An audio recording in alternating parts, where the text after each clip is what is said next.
If you've ever found yourself needing the list ID of a project in ClickUp, maybe for an integration, an automation, or to troubleshoot something, today's tutorial is just what you're looking for.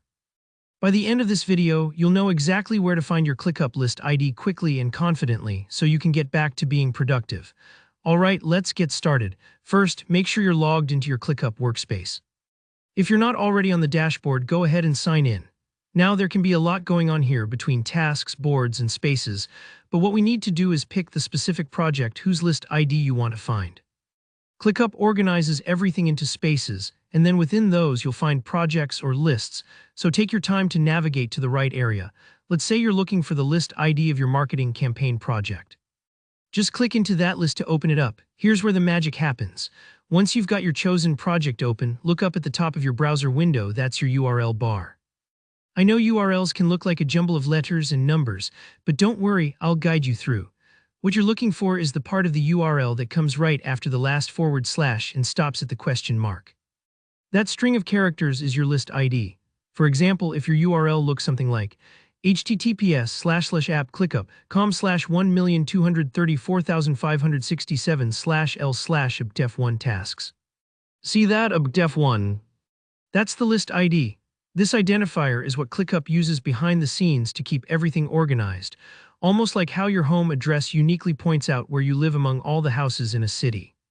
So whenever you need to connect your ClickUp list to another app or want to automate something, this is the little code you'll use. Now don't worry if yours looks a bit different, maybe the characters are longer or have some numbers and letters mixed. The important part is that it's always between the last / and the question mark. Sometimes, especially if you're jumping between lots of different lists, you might get different kinds of URLs popping up.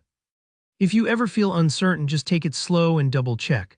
Let's try selecting another project just to see how the list ID changes.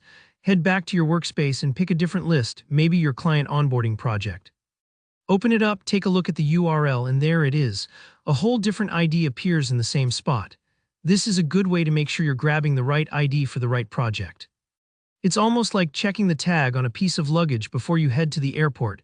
You want to be sure you've got the right one for the right destination. And really, that's all there is to it.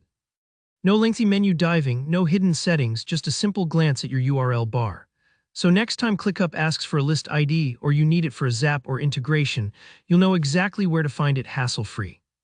If this tutorial helped you out, be sure to hit that like button.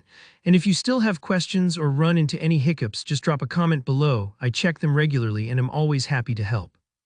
Don't forget to subscribe for more straightforward ClickUp tips and tutorials so you can keep working smarter, not harder. Thanks for watching and see you in the next video.